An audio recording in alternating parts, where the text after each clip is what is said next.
엘리압을 보고 마음에 이르기를 하나 여호와의 기름 부으실 자가 과연 주님 앞에 있도다 하였더니 여호와께서 사무엘에게 이르시되 그의 용모와 키를 보지 말라. 내가 이미 그를 버렸노라. 내가 보는 것은 사람과 같지 아니하니 사람은 외모를 보거니와 나 여호와는 중심을 보느니라 하시더라. 아멘. 내가 보는 것은 사람과 같지 않다, 이렇게 말씀하셨습니다. 네, 그렇습니다. 우리 사람이 보는 것과 하나님이 보시는 것은 큰 차이가 있습니다. 당연합니다. 세상 사람뿐만 아니라 우리가 하나님 자녀라 할지라도 육신으로 있는 이상 한계가 있습니다. 그러나 우리가 세상 사람들과 다른 것은 하나님의 자녀가 되었고 하나님을 기쁘시게 할 유일한 사람이기 때문입니다.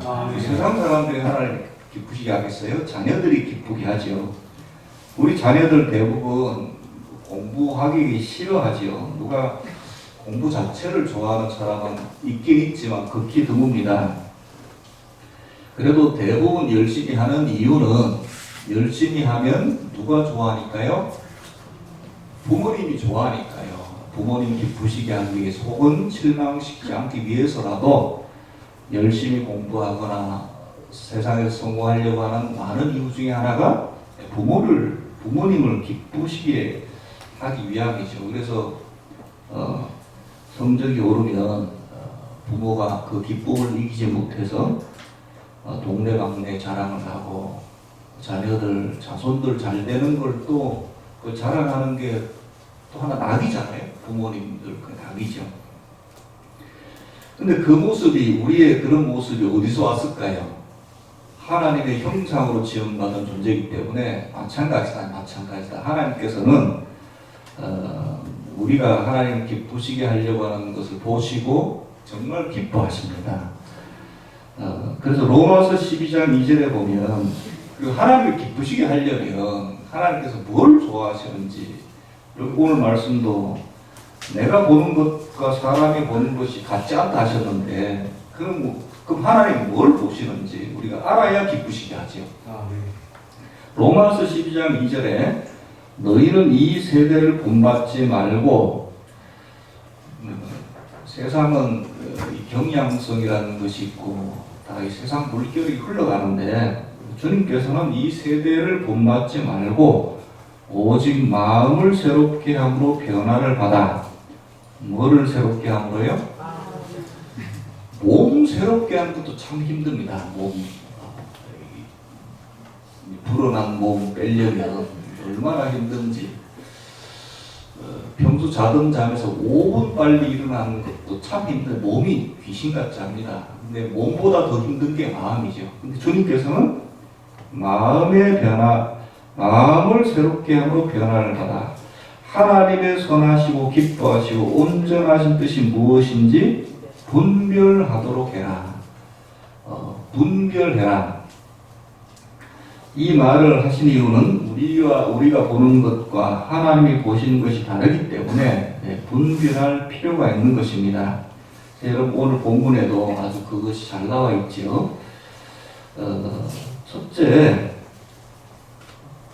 우리는 사람의 겉을 보지만 속을 못 보기 때문에 겉을 보는지도 모르겠습니다.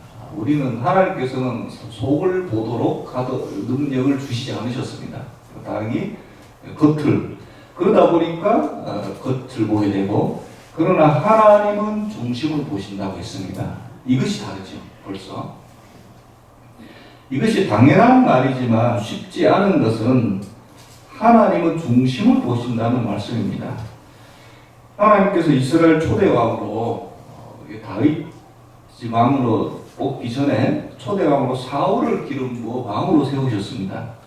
근데 그가 처음 마음과 달리 마음이 변해갔죠. 교만해지고 제 고집만 내세우다가 결국은 하나님께서 사울을 버리고 사무엘 선지자를 통해서 이제 다윗을 왕으로 삼으려고 했습니다. 오늘 본문의 그 배경이 그렇습니다.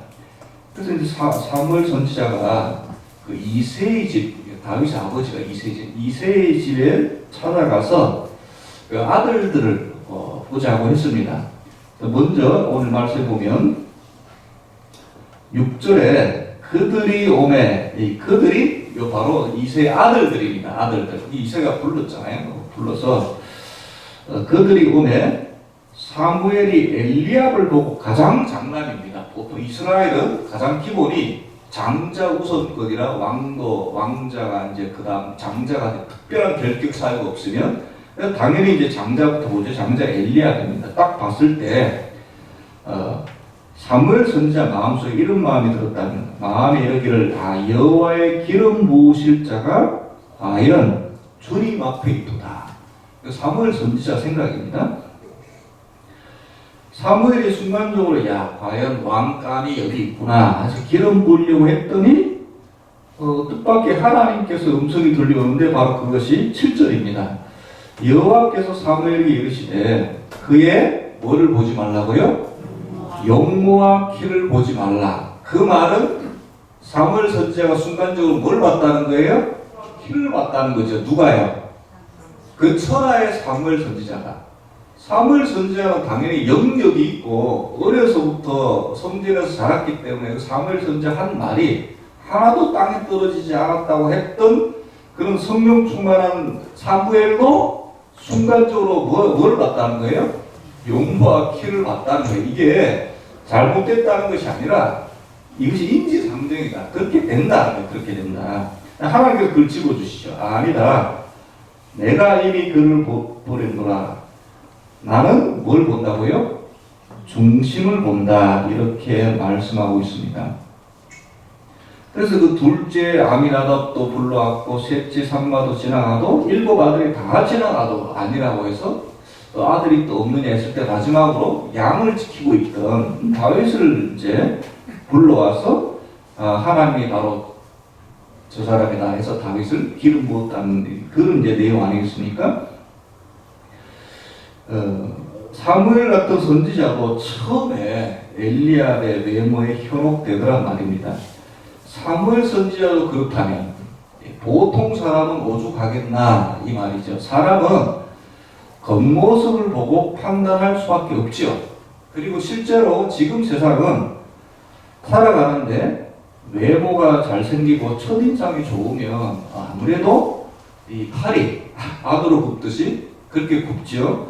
그래서 요즘에는 취직하는데도 출세하는데도 많은 덕을 본다고 하고 성령은 이미 이제 좀 얼굴을 이렇게 다듬는 거는 이미 이미 진짜 옛날에 지나갔고 요즘에는 이제 남성들도 취직하기 전에 이렇게 얼굴에 손을 댄다거나 하는 일들이 아주 흔한 일들이 그 말은 여러분 지금 점점 보세요. 점점 세상은 외모가 중시되는 쪽으로 이렇게 흘러가잖아요. 그러나 하나님께서는 뭐를 보신다고 하셨습니까? 중심을 보신다. 그래서 점점 아까도 이야기했지만 그 세상 볼게 너희는 로마서 12장에 너희는 이 세대를 본받지 말라 하셨는데 이 세상 문화가 점점 하나님께서 원하시는 반대로 흘러가요. 우리는 이 세상 내에서 살고 있잖아요. 어떻게 보면 점점 힘들어지는 것 같아요. 중심을 보신다는 것은 첫째는 진실성을 보신다는 겁니다. 우리가 겉으로는 착해 보이지만 속에는 거짓된 사람도 있고 겉으로는 별로 착해 보이지 않는데 어떻게 보면 산적 같은 사람인데 속은 정말 천사 같은 사람도 얼마든지 있을 수 있죠. 근데 우리가 처음 봐서는 모르잖아요. 지내봐야 알죠. 물론 지내도 잘 모르는 경우가 많지만 그래도 지내보면 이제 알죠. 다윗이 바로 이제 그런 사람이 있다고요. 부모가 지켜보나 안 보나 형들이 맡기는 어떻게 됐던 거나 양떼를 지키고 어려서부터 양새끼 하나라도 곰이나 사자에게 물려가도 진실하게 돌보는 그런 목동이었죠. 그런 것을 보시고 그 진실됨을 보시고 중심에 진실함이 있었다. 참 요즘 세태와 맞지 않는 그런 단어 같습니다. 진실성. 그런데 어떡하지요? 하나님께서 그걸 보신다는 거예요. 실로 마음이 순수하고 진실된 사람은 하나님의 말씀이 진리의 말씀으로 믿어지고, 거짓된 사람, 위선자는 진리의 말씀인 하나님의 말씀에 의심이 갑니다. 당연하죠.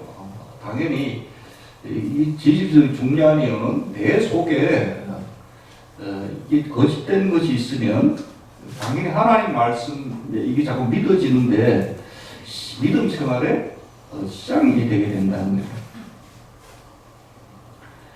우리가 상대방을 볼 때도 우리가 사람도 그런 사람을 좋아하죠. 진실된 사람을 좋아하죠. 사람도. 하나님은 근데 그것이 얼마나 어렵잖아요. 그러니까 사람을 오랫동안 두고 보고 지켜보고, 그래서 속담도 10길 물손 하나도 한 길 사람 소원 모른다, 그런 말이 있고, 그만큼 보기가 힘드니까요. 예전에 어떤 그 목사님이 이런 말씀을 하시는 설교 중에, 물고기 중에 그런 물고기가 있대요. 투명 물고기. 혹시 여러분들은 보신 적 있어요? 저는 직접 본 적은 없는데 이야기는 들었습니다. 그런 물고기가 있대. 그래서 그 투명 물고기가 물속에 넣으면 이 내장까지 다 보이는, 들여다 보이는 그런 물고기가 이렇게 있는데, 그래서 너무 투명해서 다 보여가지고 기회가 안 되면 자기 교회 출입구에 그 수족관을 만들어 놓고 이 물고기, 속 보이는 물고기를 이렇게 풀어서 키워서 성도들 왔다 갔다 할 때 그 물고기 보면서 속이 다 보이는, 그러니까 진실된 어떻게 보면 상징이죠. 그런 하나님께서 그런 사람을 찾는다는 의미로 그런 물고기를 진열해 놓고 싶다. 설교 중에 그런 설교를 하신 목사님인데, 정작 나중에 이 목사님이 성추행으로 교회에서 쫓겨나고, 그러니까 사람 속은 있습니다. 예전에 참 힘들죠. 그래서 둘째, 중심을 보신다는 것은 충성심을 보신다는 겁니다. 진실되고 충성된. 그래서 한자로 충성 충자가 가운데 중자의 마음 심자거든요. 그러니까 마음이 항상 이렇게 좌우로 가운데만 쭉 가운데 있는 거죠. 그러니까 눈 가림하지 않고 누가 보든지 안 보든지, 다윗 같으면 뭐 부모가 보든지 안 보든지, 형이 보든지 안 보든지 맡은 양을 쭉 키우는. 우리가 신앙인도 시험이나 핍박이 올 때나 혹은 목회자나 다른 교인이 알아줄 때, 알아주지 않을 때가 좀 다르다든지 이러면 좀 약해지죠. 중심이 충성스러운 자는 그런 것과 상관없이 신실한 믿음을 보여준다. 이렇게 성경은 말씀하고 있습니다. 또 충성스러운 사람의 특징이 약속을 잘 지킵니다. 그러니까 하나님과 사람 앞에 약속을 잘 지키려고 노력하는 사람. 그 약속을 생각해서 어떻게 되든지 손해가 올지라도 꾸준히 나가는 사람. 그 충성스러운 사람이죠. 그래서 여러분, 중심을 보시는 하나님은 이런 여러분의 진실함과 충성심을 보십니다. 아멘. 그런 자를 기뻐하십니다. 아멘. 착하고 충성스러운 종아, 이렇게 신실한 종아. 다윗을 사랑하신 이유가 바로 거기에 있는 것 같습니다. 다윗은 좋은 일이 있건 나쁜 일이 있건 핍박을 당해서 쫓겨났건 왕이 되건 항상 그 마음이 누구를 향해 있어요? 하나님을 향해 있죠. 그래서 하나님께서 다윗을 그렇게 사랑하셨던 것 같습니다. 어려운 일이 있으면 하나님 붙잡고, 어려운 해결되면 잠깐 방황했다가 또 어려움 생기면 하나님께 돌아오고, 물론 하나님 그래도 다 받아주시고 그래도 돌아오는 걸 좋아하시거든요. 무슨 말씀이냐, 그렇게라도 돌아오는 걸 좋아하시거든요. 회개하고 돌아오면 또 기도 들어주시고 해결해 주시고 꾸준히 마음이 흔들리지 않는 사람을 이렇게 좋아하십니다. 두 번째로, 사람은 그 결과를 보지만 하나님은 그 숨은 동기를 살펴보신다고 했습니다, 성경에. 그래서 여러분, 신앙생활이 참 쉽지 않습니다. 사람은 눈앞에 나타난 결과만 보고 판단하지요. 세상은 점점 그렇게 갑니다. 그래서 꿈 잡는 게 매다 이래서 결과만 좋으면 다 과정들이 묻혀버리고, 그러다 보니까 편법도 생기고, 그러다 보니까 이제 불법을 행해서 어떻게 하든지 성공하려고, 그러다 드러나서 한순간에 망하기도 하고. 근데 하나님은 그러나 결과보다도 그 마음과 생각의 숨은 동기를 살펴보신다 했습니다. 그래서 여러분, 구약은 물론 그 정신은 똑같지만 아무래도 구약은 좀 더 이렇게 형식적이고 좀 드러나는 결과 위주라면, 여러분 신약은 좀 더 내면적이고 영적인 말씀으로 동기에 더 집중합니다. 메시지가 물론 근본 전식은 똑같아요. 근데 표현할 때 구약은 그러면 이제 율법으로 대변되는 구약이죠. 그래서 무슨 말이냐면 우리는 왕왕 이렇게 생각해요. 구약 시대 성도들이 더 힘들었겠다. 눈에 보이는 거 다 해야 되니까 신약 시대 성도들이 좀 편하겠다. 아유, 천만의 말씀이에요. 그렇지 않습니다. 구약 말씀보다 신약 말씀 지키기가 더 어려워요. 예를 들어서 여러분, 11조를 드려라. 구약의 율법이에요. 구약의 율법이에요. 그러면 이스라엘 백성들은 그 11조를 드리면 율법을 지킨 겁니다. 그러니까 10의 1을 하나님께 드리고 10의 9는 하나님께서 나에게 주신 그런 생각, 율법이 있습니다. 그게 지금 신약 시대잖아요. 지금 구약 시대 아니잖아요. 신약적인 의미로 사실 11조는 실질적으로 없어진 거예요. 할렐루야. 11조 끝까지 들으셔야 돼요. 한국말은 끝까지 들으세요. 그런데 여러분, 신약의 정신에 의하면 우리가 11조만, 그러니까 구약은요 11조만 드리면 돼요. 딱 눈에 보이는. 그래서 그 이스라엘 사람들 11조 드리려고요. 옛날에는 곡식 있잖아요. 곡식 나달까지 하나하나 다 셌다는 거 아니에요. 철저한 유대인들은 10의 1을 드려야 되니까. 그래서 쌀 보리 같은 건 크기가 괜찮은데 그 좁쌀 있죠. 그래서 좁쌀 농사를 그렇게 싫어했대요. 왜? 하나, 둘, 셋, 넷, 9개, 그 다음에 하나니까. 아니, 철저한 사람은 그렇게 했대요. 그렇게 10일. 그렇게 어려워도 하여튼 드리면 됐어요. 드리면 됐는데, 신약 정신이 뭐냐 하면, 11조 정신이 뭐죠? 11조 정신이, 원래는 그래, 11조가 10회씩 이 전부, 하나님이 10회씩 전부가 하나님께서 주신 겁니다. 물론 내가 열심히 일해서 뭐 수술을 냈건 뭐 새끼를 얻었건 간에 내가 열심히 일했지만 근본적으로는 전부 다가 하나님께서 주신 겁니다라는 신앙의 표현으로 10의 1을 떼어서 올려드린 거잖아요. 근데 구약은 그렇게 하기만 하면 됐어요. 근데 신약 시대가 있으면 신약 시대잖아요. 신약 시대는 10의 1만 떼어서 하나님 드린 걸 충분한 게 아니라 나머지 10의 9를 하나님께서 나에게 맡겨주셨다는 그 정신으로 살아야 11조 드린 게 완성이 되는 겁니다. 무슨 말씀인지 아시겠어요? 11조만 드렸다 끝나는 게 아니에요. 그러니까 더 힘들어졌어요, 사실은. 여러분, 11조 교회에서 드리라. 이건 최소한의 겁니다, 그러니까. 쉽게 말해서. 나머지 10의 9로 하나님 뜻대로 안 살면 이게 안 드려진 건 다름없는 게 되는 건다는 거죠. 모세 율법에 또 구약에 살인하지 말라. 우리 10계명 중에 그 있죠? 살인하지 않으면 율법을 지킨 겁니다. 근데 여러분, 신약시대 예수님께서 뭐라고 그러셨어요? 너 모세가 한 말이 들었으나 형제를 미워하는 마음만 가져도 살인하는 거랑 다름없는 거예요. 그러니까 살인은 안 했지만 형제를 미워하는 마음이 있으면 그게 더 힘들죠. 구약 율법에는 간음하지 말라. 간음 안 하면 됐지만 지금은 여인을 보고 음욕을 품는 자마다 남녀 똑같이 마찬가지예요. 그러니까 더 힘들잖아요 지금. 하나님은 왜? 하나님은 숨은 동기를 보시기 때문에. 여러분 우리는 지금 신약 시대에 살고 있지 않습니까?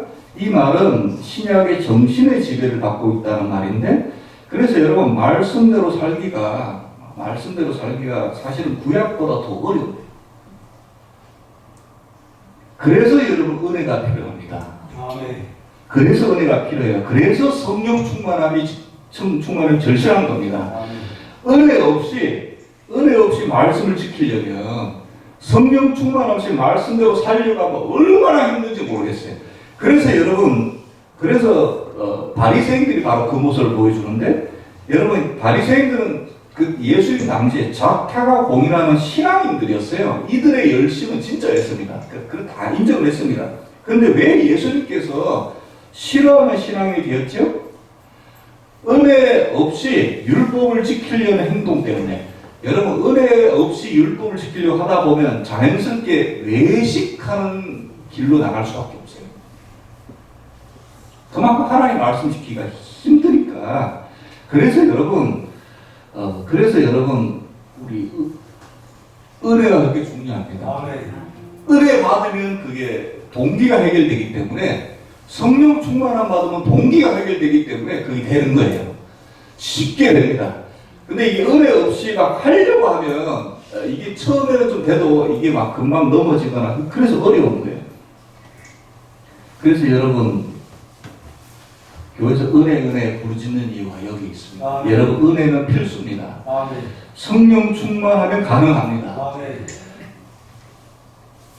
다윗도 시편 139편에서 하나님이여 나를 살피사 내 마음을 아시며 나를 시험하사 내 뜻을 아옵소서.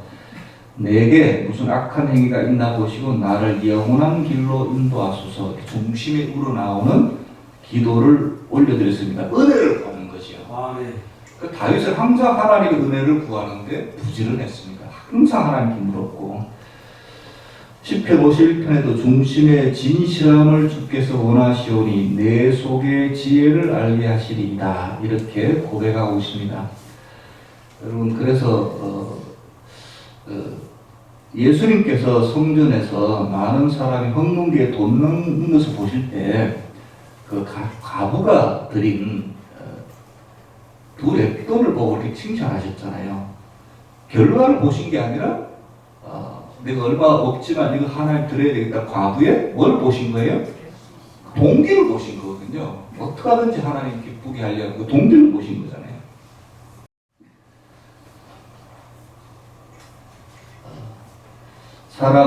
세 번째로 사람은 육신을 귀히 보지만 하나님은 영혼을 귀하게 보십니다. 아멘. 사람은 육신을 보지만 하나님은 영혼을 귀하게 보십니다. 아멘. 그래서 여러분 세상에 있는 아무리 귀한 것을 모아다 쌓아놓았다 할지라도 하나님이 보시기에는 그 많은 물질보다 한 거지의 영혼이나 어린아이 영혼이 더 귀중히 생각하였습니다. 아멘. 이 영혼은 영원하니까요. 예수님께서도 한 영혼이 온 천하 물질보다 귀중하다, 이렇게 말씀하셨습니다. 육신은 길어도 100년 살다가 죽지만 영혼은 영원한 것이기 때문입니다. 그래서 하나님께서는 영혼을 중하게 보십니다. 아멘. 그래서 우리 믿음에도 육신적인 믿음이 있고 영적인 믿음이 있다고 이렇게 성경은 말씀하고 있습니다. 우리가 영적인 믿음은 보이는 것의 지배를 받지 않는 믿음이 영적인 믿음입니다. 보이는 것의 지배를 받지 않습니다. 우리가 태산 같은 문제가 눈앞에 놓여 있을지라도 그 너머에 있는 영적인 것을 보는 믿음. 그래서 여러분 성경에 보면은 그런 예들이 많잖아요. 12정탐꾼이 갔을 때 10명은 눈에 보이는 원수의 힘센 것만 봤지만 두 사람은 영적인 믿음으로 봤을 때 저들은 우리 밥이다. 우리가 가자. 해서 결국은 그 영적인 믿음이 승리를 했죠. 믿음이 좋은 영적인 믿음을 가지고 있는 다윗 앞에는 양떼를 지킬 때 나타나는 맹수나 나중에 골리앗이 나타나거나 다윗의 눈에는 똑같이 보이는 거예요. 얼마든지 이길 수 있다. 그러나 이스라엘 백성들이 봤을 때, 사울 왕이 봤을 때 골리앗은 못 이긴다.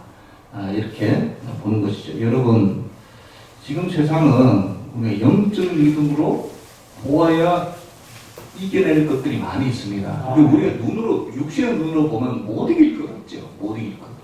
실제로도 이길 수가 없습니다. 그러나 그 너머에 있는 육신의 눈으로 봤을 때, 영적인 믿음으로 봤을 때 우리가 승리하고 이기는 것들이 많이 있는 줄로 믿습니다.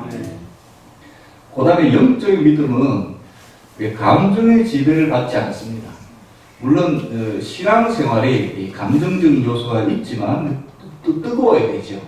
그런 열정도 있어야 되고 감정도 포함되어 있지만 지배를 받아서는 안 됩니다. 그 진정한 영적인 믿음은 그래서 감정의 지배를 받지 않습니다. 전에는 예전에는 이렇게 설교를 하거나 기도를 할 때 여러분도 그럴 때가 저기 느낌이 올 때가 있거든요.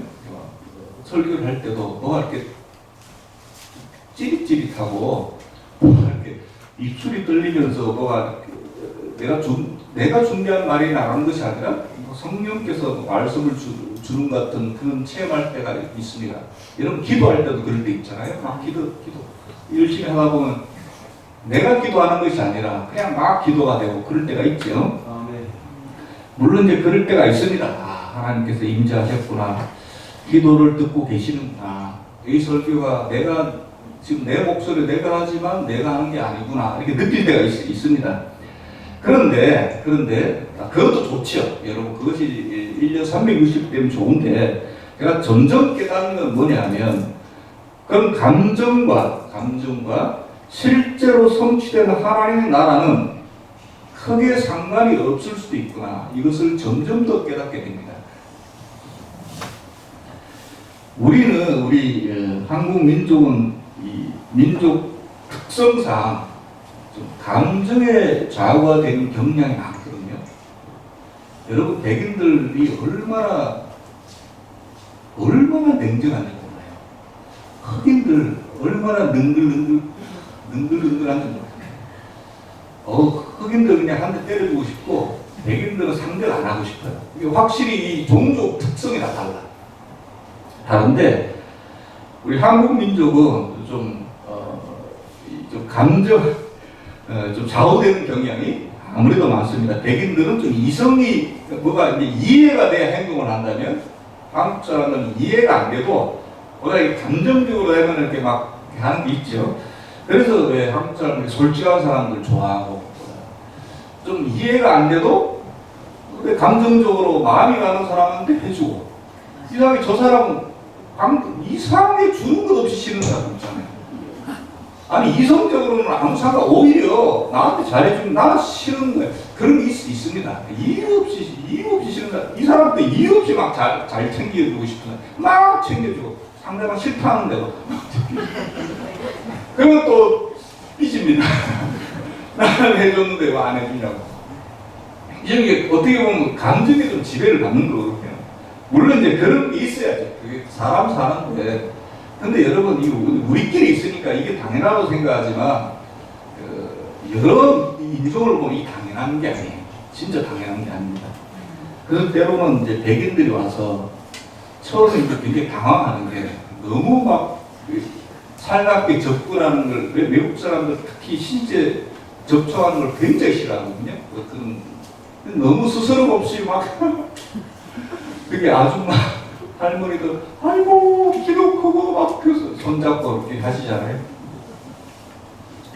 한민족이 이게 특징인데 감정에 좌우되는 경우 속된 말로 이제 필 받아야 되는 경우가 있는데 그래서 때로는 이제 신앙 속에 이제 이런 게 들어올 때가 이렇게 있습니다.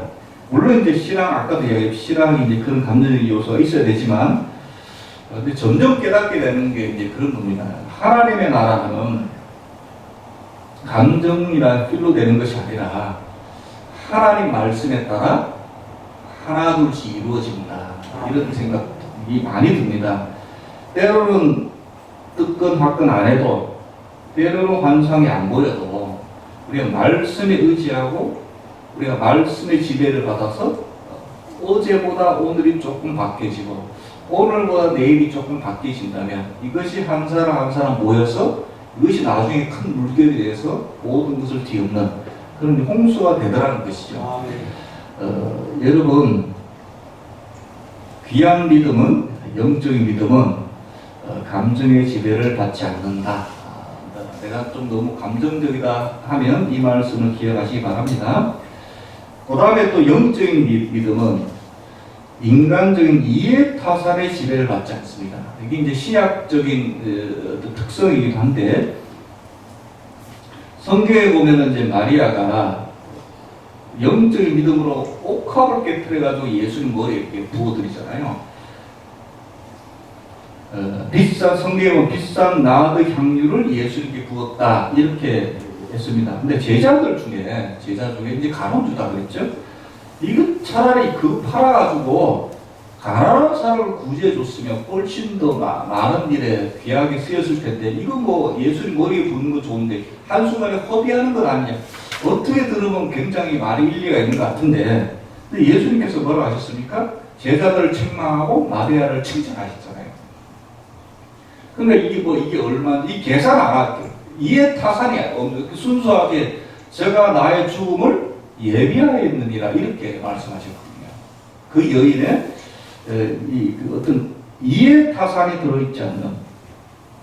그래서 여러분 초대교회 우리 성도들이 이게 성령 충만함을 받았을 때 다 자기 재산을 자기 거라 하지 않고 다 교회에 갖다 드리고 그러고도 기쁨이 넘치고 그게 여러분 그게 인간적인 이성이 됩니까? 안 되죠. 그게 힘들어요. 그러나 은혜가 임하면 그 성령 충만을 임하면 그러니까 이해타산이 속에 이제 들어있는 게 아니죠. 그래서 여러분 이 귀한 영적인 믿음으로 살아가는 저와 여러분 되시기 바랍니다. 그러면 요즘 세상은 점점 이해타산적이 돼가잖아요. 오늘 제 말씀드린 거 여러분 다 들으면 다 맞는 말이잖아요. 실천을 못해서 그렇지. 다 아시는 말씀이잖아요. 근데 여러분 지금 세상 보세요. 전부 말씀 전부 반대로 가고 있잖아요. 전부 반대로 가잖아요. 참 쉽지 않다. 그래서 우리가 더 은혜를 받아야 되겠다. 그래서 다음 주가 우리 성령 강림주일인데 그래서 성령 충만을 받아야 쉽게 이게 해결이 되지. 안 그러면 그냥 노력만으로 참 감당하기 힘들다. 왜? 점점 세상은 점점 이게 더 힘든 데로 가고. 그래서 여러분 오늘 말씀 기억하시기 바랍니다. 그 다음에 중요한 건데요. 영적 믿음은 하나님의 영을 불러일으킵니다. 영은 영을 불러일으키죠. 우리 설상가상이라는 말이 있는데 여러분 사막에는 비가 안 오잖아요. 비가 안 오니까 사막이 된 거잖아요. 밑에 물이 없으면 비가 안 와요. 원래 사막은 비가 와야 되는데 물이 있는 곳에 비가 오지 물이 아예 없으면 비가 안 옵니다. 여러분 영적인 원리도 마찬가지예요. 영적인 믿음을 우리가 추구하고 강구해야 되는 이유는 하나님의 영을 불러일으킵니다. 하나님의 영이 임하면 또 우리가 영적인 사람이 되는 거고 이게 영적으로 동행이 되는 거예요. 오늘 말씀으로 다시 한번 돌아가 볼까요? 한번 찾아보겠습니다. 오늘 7절 말씀 보면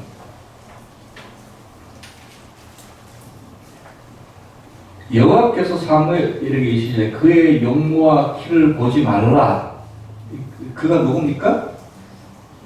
첫째 엘리압이었죠. 엘리압이 지나갈 때 사무엘은 왕감 여기 있구나 했는데 하나님께서 뭐라고 하셨어요? 그 용모와 키를 보지 말라. 그 다음에 뭐라고 합니까? 내가 이미 그를 버렸다 이렇게 표현합니다.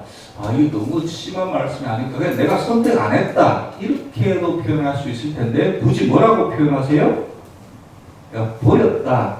근데 여러분 이 버렸다고 해서 이걸 그래서 오늘 이 중요한 말씀인데 버렸다고 해서 뭐 이 엘리압이 앞으로 사용이 안 됐거나 하나님 나라에 안 쓰임 받지 않았다는 말이 아닙니다. 나중에 이 다윗 형제들과 모든 가족들이 나중에 다윗과 합류를 해요. 그래서 다윗 왕국을 이루어 가는데 이 형들과 이 형들의 자녀들이 큰 일꾼들이 됩니다. 그러니까 하나님께서 버린 것이 아니에요. 쓰임 받습니다. 그런데 왜 굳이 표현을 그를 버렸노라 이렇게 표현하는가 하면 이 버렸다는 뜻이 뭔지 알려면 반대로 살펴보면 되겠죠. 하나님이 누구는 택하셨어요? 다윗은 택하셨잖아요. 거기에 어디 나오냐면 13절 말씀에 나옵니다. 그 16장 13절에 다른 형들은 버렸고 그래서 다윗은 택했는데 13절에 사무엘의 기름 뿔병을 가져다가 그의 형제 중에서 그에게 부었더니 그가 누굽니까? 바로 다윗이에요. 그에게 부었더니 이 말은 다윗을 택했다는 말이잖아요. 이날 이후로 다윗이 여호와의 영에게 크게 감동되기라. 아, 하나님께 택함 받은 사람은 뭐가 따라와요? 하나님의 영이 크게 감동되는 게 따라오잖아요. 그 말은 그렇다면 아까 엘리야 버렸다는 말은 이게 반대 말이니까 뭡니까? 하나님의 영이 크게 임하지 않거나 임해도 조금 그걸 이제 버렸다고 표현하는 거예요. 실제로 버린 게 아닙니다. 나중에 엘리야의 모든 형제들이 다 쓰임 받는다니까요. 그런데 그럼 다윗하고 차이가 뭐냐? 여호와의 영에게 크게 감동되는 일이 없습니다. 뒤에도 그런 말씀이 안 나와요. 그래서 여러분 영적인 믿음은 다윗이 이제 영적인 믿음이 있었잖아요. 뭐를 불러일으켜요? 여호와의 영을 불러일으킨다는 거예요. 여러분 이게 현대사회 살아가는 데 있어서 이것 때문에라도 우리가 영적인 믿음을 추구해야 됩니다. 하나님의 영이 임해야 돼요.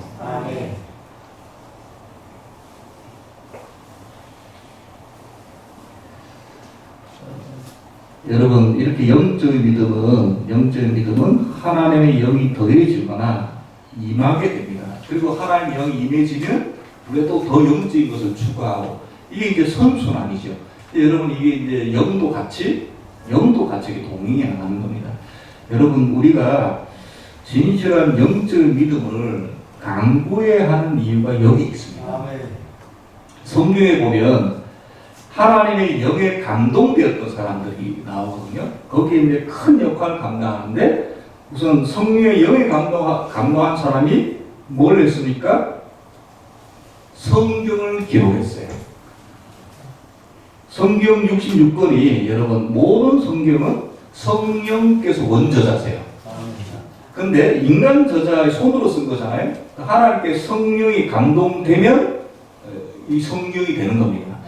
모든 사도 바울이 쓴 모든 편지가 성경이 된 건 아니거든요. 사도 바울이 다른 교회도 많이 서신을 썼는데 이 13편만 성경이 된 것은 초대교회가 이것만 성령의 영감을 받았다고 인정했기 때문에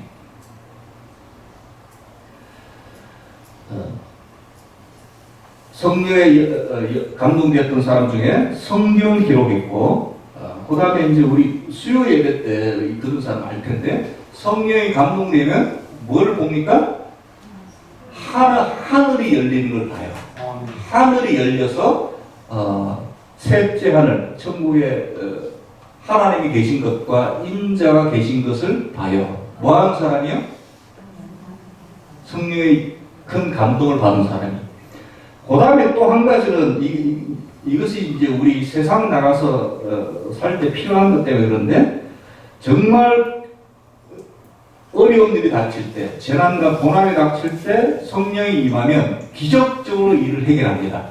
여러분 삼손이 어떻게 보면 영적이지 않는 사람인데 그래도 가끔 하나님께서 이 성령의 감동을 줬죠. 삼손이 그때마다 놀라운 기적을 행합니다.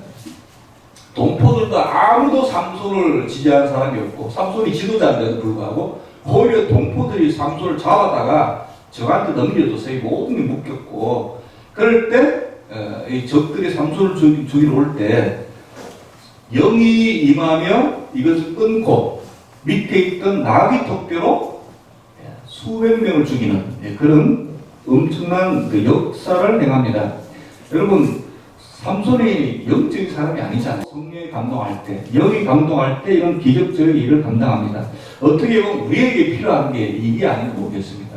지금도 여러분 여전히 재난의 와중에 있고 그다음에 특히 우리 청년들 지금 너무 힘들고 취직도 힘들고 성공하기는 더 힘들고 세상은 자꾸 성공을 위해서 오늘 제가 말씀한 반대의 것을 자꾸 요구하고 조직적으로 신앙생활을 열심히 하는 것을 방해를 하고 수일 지키기도 점점 힘들고 이런 세상에서 여러분 세상을 이기는 것은 철저히 세상 방법으로 이길 수는 없어요. 물론 스펙도 쌓아야 되고 노력도 해야 되지만 그건 여러분 부수적인 겁니다. 여러분은 하나님의 자녀들이고 이게 내영의 감동이 돼야 돼요. 아멘.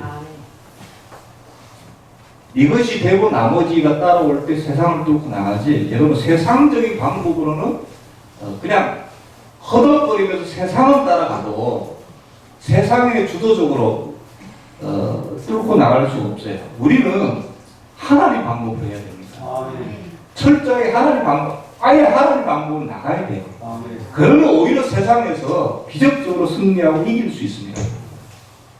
그것이 오늘 하나님께서 우리에게 보여주시는 말씀입니다. 여러분 결론입니다. 이미 다 알고 계신 말씀이지만 우리가 보는 것과 하나님이 보는 것이 참 많이 다릅니다. 하나님은 겉모습이 아니라 뭘 보세요? 중심을 보십니다. 우리도 중심을 보려고 노력하는 저와 여러분 되시기 바랍니다. 세상은 겉모습만 보려고 겉모습에 중점을 두죠. 우리는 중심을 보려고 노력하십시다. 결과가 아니라 하나님은 동기를 중요하게 보십니다. 우리도 어떤 일을 할 때 세상은 우리에게 결과를 요구해도 우리는 동기도 놓치지 않는 저와 여러분 되시기 바라겠습니다. 마지막으로 하나님은 육신이 아니라 영혼을 훨씬 더 귀하게 보십니다.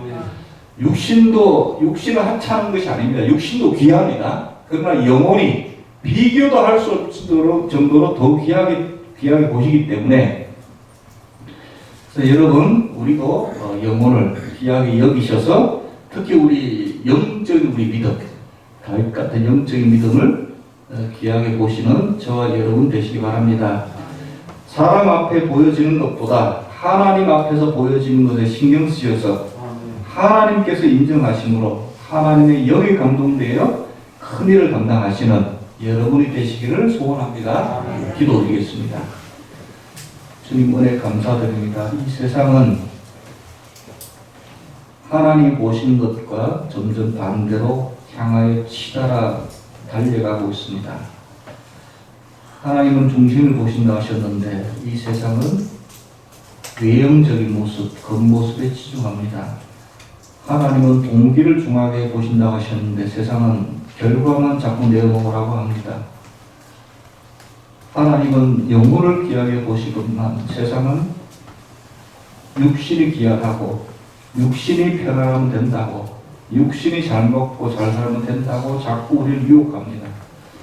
우리 하나님 보시는 대로 우리도 보려고 노력하는 저들 될 수 있도록 주님 인도하여 주소서. 그리하여 영에 감동되고 성령이 충만하여 이 세상을 하나님 아버지 이끌고 나가는 귀한 영의 용장들이 다 될 수 있도록 주님 인도하여 주시옵소서. 예수 그리스도 이름으로 기도드렸사옵나이다. 아멘.